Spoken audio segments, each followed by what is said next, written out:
Hello everyone. अब हम करेंगे एक ट्विंस का केस।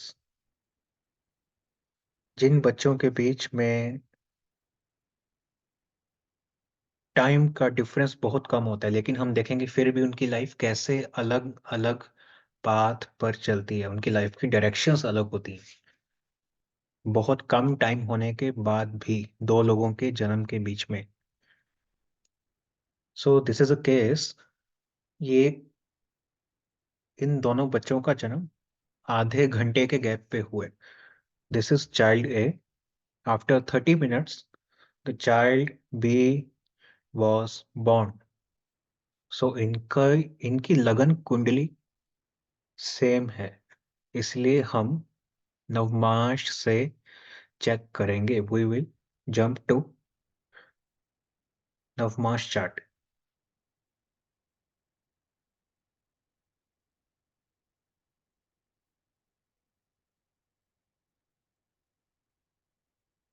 सो सबसे पहले ये चाइल्ड ए है। हम पहले पहले बच्चे का प्रोफेशन देखते हैं, प्रोफेशनल एरिया उसका कैसा होगा। 10th lord Venus is conjunct with lagnesh Saturn in second house. दशम भाव का 10वें घर का स्वामी लग्नेश पहले घर के स्वामी के साथ कंजंक्ट होकर दोनों एक साथ बैठे हैं सेकंड हाउस में, दूसरे घर में। ठीक। मेकिंग अ वेरी स्ट्रॉन्ग योग for professional success. This in the case of first child. Lagnesh and Dashmesh are conjunct in second house, making a yoke for professional success, very good professional success, along with material gains, because Venus is Karak for wealth and is in second house with Saturn. Both are very good friends. So point number one, both are conjunct in second house. Point number two, Mars and Sun. As we all know, हमें पता है मंगल और सूर्य 10th house में बहुत अच्छे results देते हैं। 10th house कर्म भूमि है और दोनों ही फायरी प्लैनेट्स हैं, शांत बैठने वाले प्लैनेट्स नहीं है। ठीक, दोनों को दिशा बल मिलता है 10वें घर में, क्योंकि 10वां घर कर्म भूमि है, वहां पे सूर्य को दिशा बल मिलता है।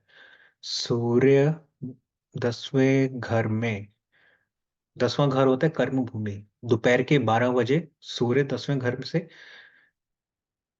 सूर्य 10th हाउस में होता है, पीक पर, peak of working hours.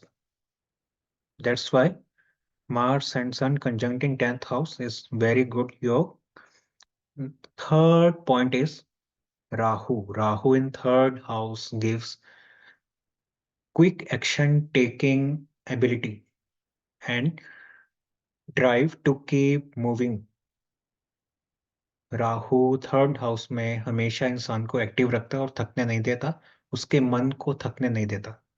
Rahu in third house, we all know, very good, like Mars and Sun in 10th house.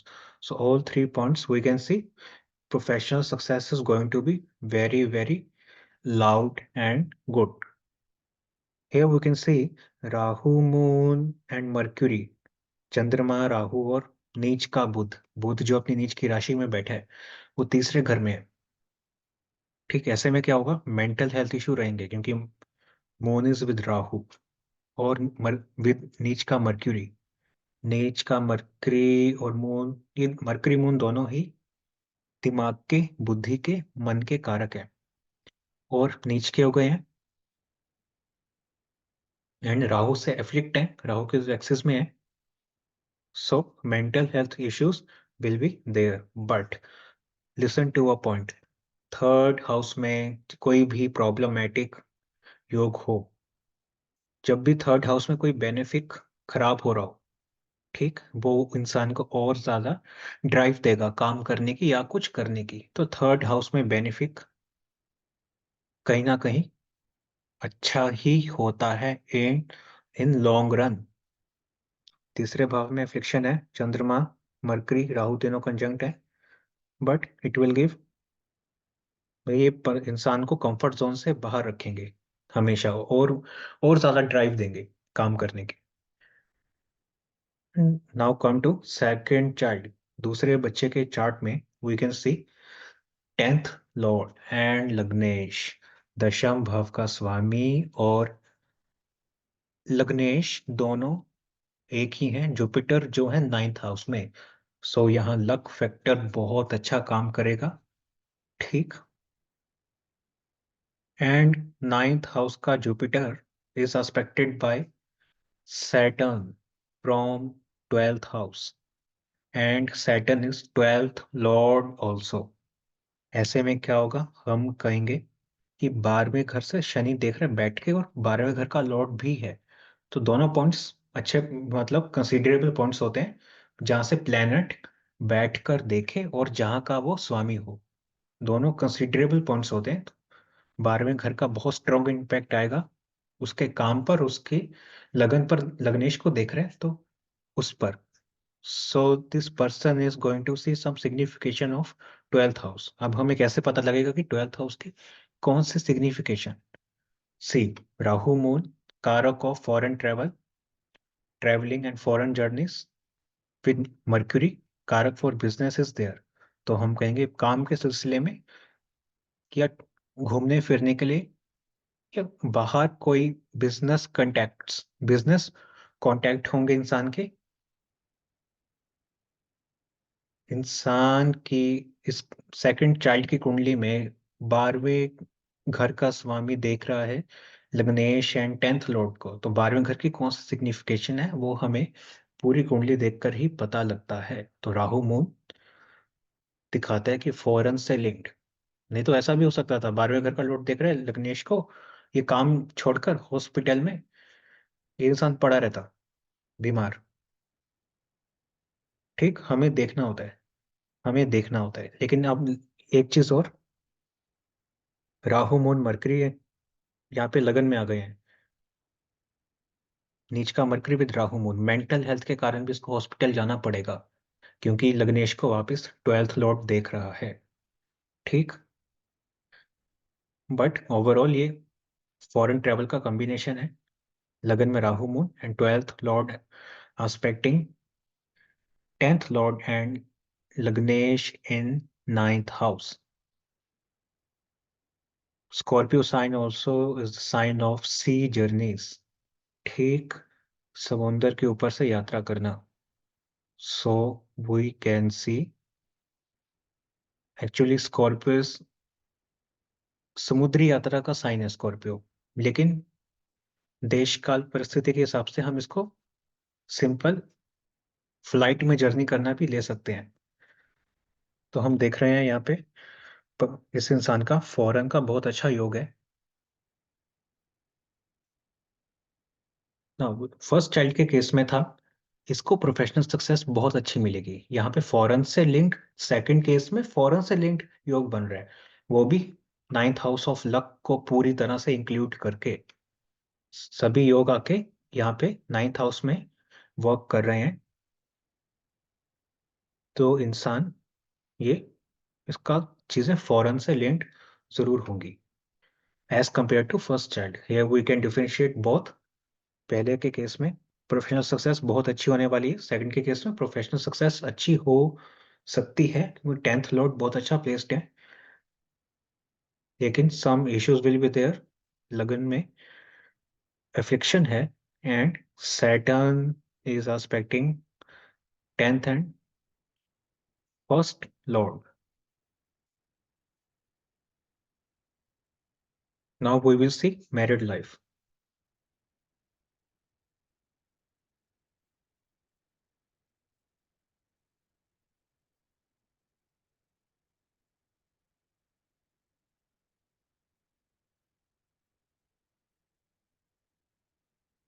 अब कोई भी हाउस जब एक्टिव होता है, कोई भी हाउस के सिग्निफिकेशन देखने के लिए ना, तभी कहते हैं कि एक प्लेसमेंट कुछ नहीं बताती, पूरी कुंडली देखनी पड़ती है।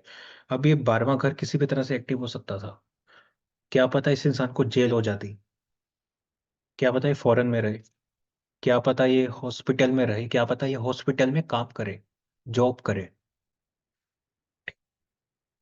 तो इसीलिए पूरी कुंडली का देखना, हर ग्रह को देखना, कहीं दूर बैठे प्लैनेट्स जिनका इन्फ्लुएंस भी नहीं पड़ रहा उस योग पर, उन प्लैनेट्स पर, फिर भी वो वहां से वर्क करेंगे। तो इसमें 12वें घर का जो एक सिग्निफिकेशन वर्क करी वो है फॉरेन ट्रेवल की। नाउ मैरिड लाइफ देखते हैं। Seventh house is under the influence of Rahu Ketu axis. Point number one, seventh house is under the influence of Rahu Ketu axis and under पाप कर्तरी योग। Saturn Venus are aspecting sixth house. Mars, Sun, two malefics are in eighth house. Seventh house is already under Rahu Ketu axis, 1-7 axis, and seventh lord is placed debilitated in Lagna with Rahu and Moon, the Karak of instability. So married life में instability रहेगी. Moon is also aspecting seventh house again. So moon aspect कर रहे हैं, देख रहा है seventh house को राहु की एनर्जी लेकर और नीच के मरकरी की एनर्जी भी लेकर। ठीक। सो राहु की तो एक्सिस से अफ्लिक्ट हो गया। दूसरी चीज पाप कर्तरी योग है, बहुत स्ट्रॉन्ग पाप कर्तरी योग है। सिर्फ एक वीनस देख रहे हैं सिक्स्थ हाउस को और एक मरकरी देख रहे हैं सेवंथ हाउस को, बाकी सभी मेलेफिक्स यहाँ पे देख रहे हैं। और सेवंथ लॉर्ड भी नीच का है। Moon is not benefic. Moon का देखना कोई मैटर नहीं करेगा। मून कोई अच्छा प्लेनेट नहीं है।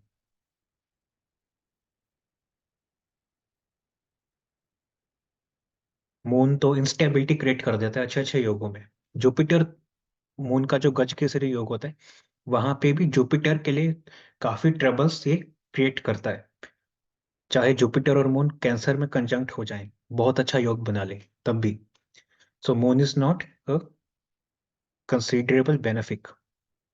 Now seventh house is under Pap Kartri with only aspect of Venus in sixth house and weak Mercury in seventh house. Now, seventh Lord is here debilitated in first house again in Pap Kartri क्योंकि second house को देख रहे हैं Mars, सन और Saturn, तीनों मेलेफिक्स। Again Rahu की तो axis में आ गया सेवंथ लॉर्ड। और प्रीवियस हाउस में 12वें घर में वापस शनि, शनि आ गया। So again, seventh lord is debilitated and under Pap Kartri and in Rahu Ketu axis. Similarly, seventh house is under Pap Kartri and in Rahu Ketu axis.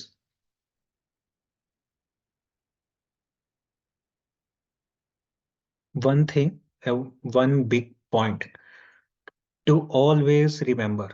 It's a very very big point. जब भी कोई house Rahu Ketu axis में आ जाए और उसका Lord भी आ जाए, ठीक, जब भी कोई साइन राहु केतु एक्सिस में आ जाए उसका लॉर्ड भी आ जाए तो अच्छी खासी यहाँ पर प्रॉब्लम देता है। हम कहेंगे स्ट्रॉन्ग पापकर्त्री होने के कारण और इन सब के कारण मैरिड लाइफ बहुत अच्छी नहीं रहने वाली सेकंड चाइल्ड के केस में। और मरकरी, जो मैंने बताया कि राहु की तो एक्सिस में हाउस भी आ जाए और उसका लॉर्ड भी आ जाए, इट्स अ फॉर्म ऑफ काल सर्प योग। काल सर्प योग क्या होता है? स्नेक पूरी तरह से अपने उसमें ले लेता है, किसी भी प्लैनेट को पूरी तरह से स्नेक कवर कर लेता है, जिसके कारण प्लैनेट दब जाता है नेगेटिविटी के अंदर। So it is a form of काल सर्प योग। काल सर्प योग का ये मतलब जरूरी नहीं है कि कुंडली के एक तरफ ही राहु की तो एक्सिस के एक तरफ ही सभी प्लैनेट्स आ जाएं। उसकी बहुत सारी डिफरेंट फॉर्म्स हैं। राहु की तो किसी भी तरह से प्रॉब्लम क्रिएट कर सकते हैं। So here married life is very bad we can say because of Jupiter is aspecting lagan and seventh lord and seventh lord's exaltation aspect उच्च की दृष्टि डाल रहे हैं बुध सेवंथ हाउस में, क्योंकि ये सिक्स्थ साइन बुध का उच्च का साइन है। इसीलिए थोड़ी इसमें वो रहेगी और वीनस के कारण भी पाप कर्तरी योग में थोड़ी सी रिलीफ मिलेगा। And one more point, Mars and Sun 8th house में होते हैं जब भी मेलेफिक्स, तो डाइवोर्स की बात होती है कभी ना कभी। चाहे डाइवोर्स होना हो, एक बात ख्याल जरूर आता है इंसान को।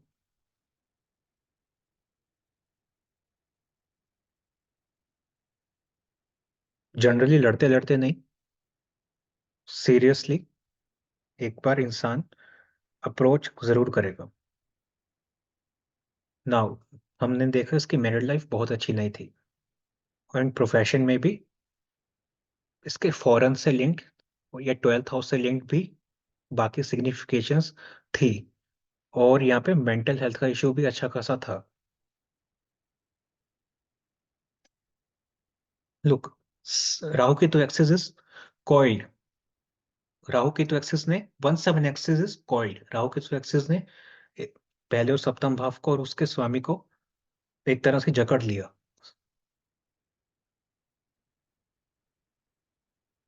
तो इसमें हम कह सकते हैं कि हस्बैंड को या वाइफ को, स्पाउस को मेंटल हेल्थ का इशू या इंस्टेबिलिटी का इशू रहेगा, मूवमेंट का इशू रहेगा। Now first child, we will see 7th house has aspect of Jupiter, which is also exalted aspect। Jupiter Brihaspati सप्तम भाव 7वें घर को देख रहा है, और उच्च की दृष्टि पड़ रही है 7वें घर में, क्योंकि 4 नंबर की राशि बृहस्पति की उच्च की राशि है। यहाँ है बृहस्पति, और ये देख रहा है 7th हाउस को उच्च की दृष्टि से। और यहाँ पे कोई मेलेफिक नहीं देख रहा 7th हाउस को। Now we will say 7th Lord, again same condition, चंद्रमा सप्तम भाव का सब 7वें घर का स्वामी नीच के बुध के साथ है और राहु के साथ। Again same mental health issue और instability issue will be there in married life. और ये पापकर्त्री में भी है, सिमिलर कंडीशंस में। इधर सैटर्न, सैटर्न यहाँ से भी देखेगा। सो और उसको जुपिटर देख रहा है अगेन 7th लॉर्ड को, तो हम कहेंगे पहले बच्चे की मैरिड लाइफ बहुत अच्छी जाने वाली है। पहले बच्चे की मैरिड लाइफ बहुत अच्छी जाने वाली है as compare to second one. ठीक। एंड पहले बच्चे का प्रोफेशनल सक्सेस भी बहुत लाउड होगी, और उसके अंदर कैपेबिलिटी भी बहुत अच्छी होंगी, बहुत अच्छी होंगी कैपेबिलिटीज। सेकंड चाइल्ड के केस में इश्यूज रहेंगे, सीरियस इश्यूज रहेंगे, प्रॉब्लम्स रहेंगी, और मैरिड लाइफ में भी खास प्रॉब्लम रहेंगी। लेकिन सेकंड चाइल्ड के केस में फॉरेन से लिंक्ड चीजें हैं जो फर्स्ट चाइल्ड के केस में नहीं है।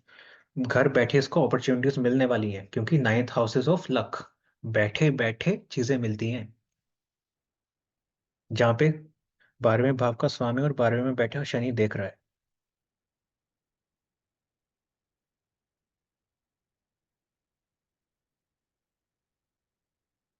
सो दिस इज अबाउट, हमने डिफ्रेंशिएट किया दो लोगों को जिनके जन्म के बीच में सिर्फ आधे घंटे का डिफरेंस था। उनकी लाइफ कितनी अलग अलग जा रही है, एक की मैरिड लाइफ कितनी अच्छी है, एक की कितनी खराब है। ऐसे हम किसी की भी कुंडली में मैरिड लाइफ निकाल सकते हैं कैसी जाएगी।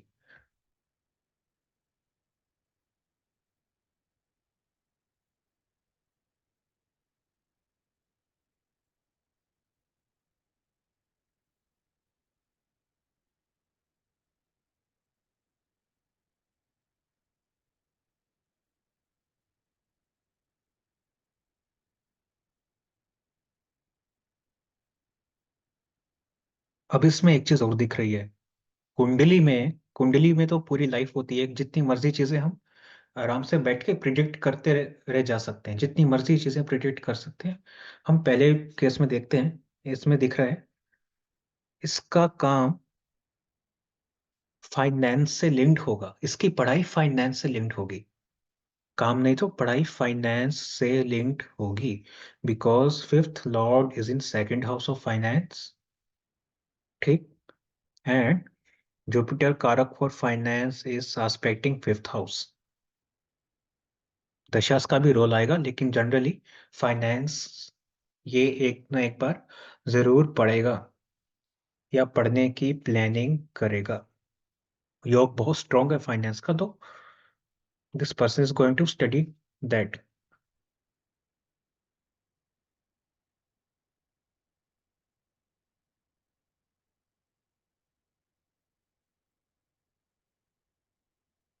नाउ लुक, इनके लगन कुंडलियों में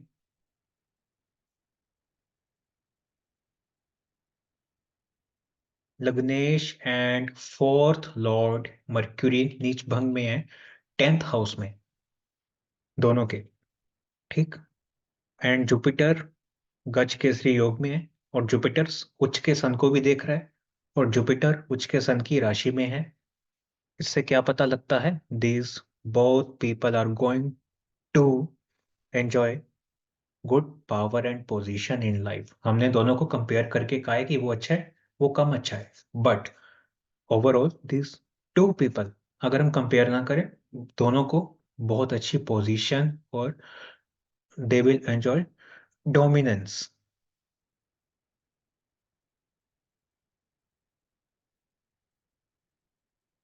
एंड थर्ड हाउस में वक्री बृहस्पति इंसान को बहुत ज्यादा वर्कोहोलिक बनाता है।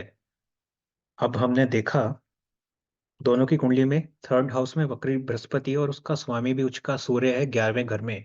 मेहनत से बहुत सारा लाभ होगा, लेकिन नवमांश ने गेम चेंज कर दी दोनों की।